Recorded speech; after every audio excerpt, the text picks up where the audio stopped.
Hello বন্ধুরা, জ্যোতি দিদির রান্নাঘরে আপনাদের সবাইকে স্বাগত। আজকে আমরা ডিনার বানিয়েছি। কি কি দিয়েছি? ভাত,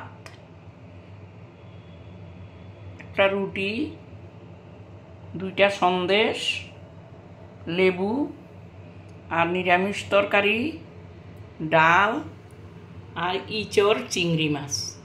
এগুলি ডিনারের খাবার। আজকে আমরা ডিনারের জন্য খাবার তৈরি করেছি, আপনারা দেখতে থাকুন।